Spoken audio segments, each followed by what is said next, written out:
Lori Pacheco. I have a question that I hope is not too personal. I mean no disrespect to you, Chris. In Scientology, statistics are very important. Whether you are considered a good person or not is dependent on production and expansion. The work you do now is also very statistics driven. How many views, likes, shares, and pledges? Do you have trouble applying old feelings to new circumstances?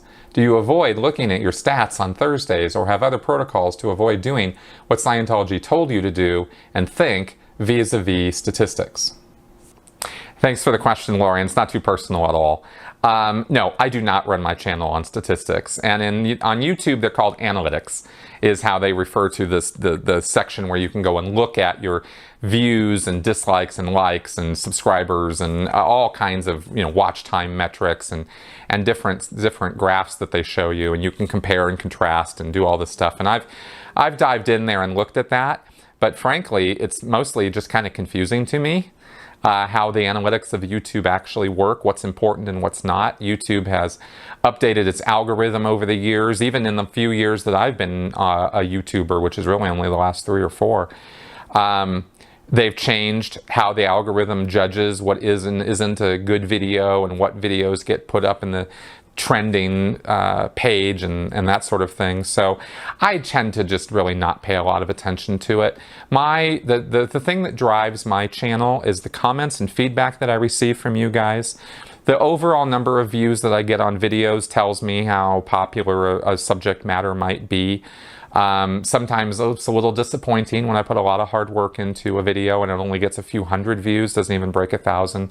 That's generally for me a gauge that I have failed somehow in getting across what I'm trying to talk about. And I understand that, on this channel, people are mainly here to hear about me talking about Scientology. But I think I've shown that I have good things to say about lots of other things too, so I try to broaden that out. But it is what it is. I've built this channel on what I've built it on, and so, some of the other things that I have, that I talk about aren't so popular. Whatever. That's kind of how I kind of gauge things. I look at the likes and the dislikes on videos, but generally my ratio is really good on the likes to dislikes thing. And so if I get a substantial number of dislikes on something, I either know that I really screwed up, which really hasn't happened too much, or somebody is actually on some kind of roll to make that particular video somehow be disliked or something, right? And that's only happened once or twice. So it's not, the likes dislikes thing is not a huge thing for me.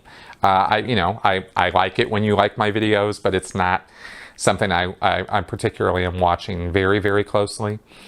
And of course, Patreon and my Patreon support. Well, that's just I like to get Patreon supporters, and I sort of watch, when there's additions and subtractions and stuff from that, and try to look and see, what notes did people leave as to when they are, taking away their pledges of support from Patreon. Why did that happen? Was it something I said?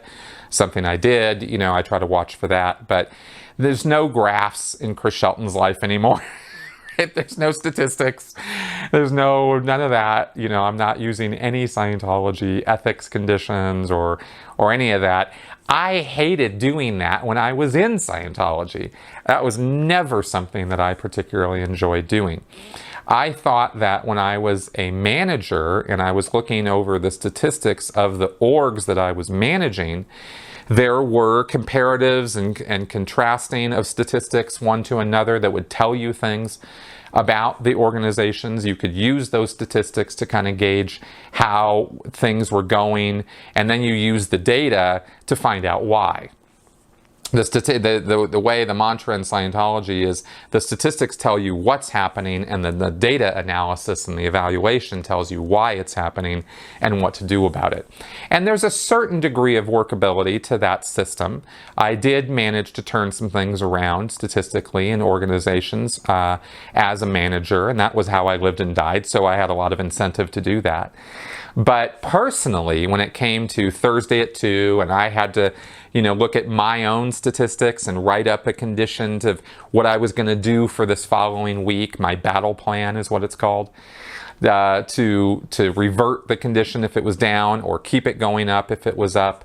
I hated that. Most of that was cut and paste from the week before, and it was just reorganizing the targets on my battle plan to keep doing basically the same thing I was doing. I'd say for the last years that I was a manager and really being watched on what my battle plan was, I just kind of cut and pasted it. It was just sort of a dial it in sort of thing. I wasn't really very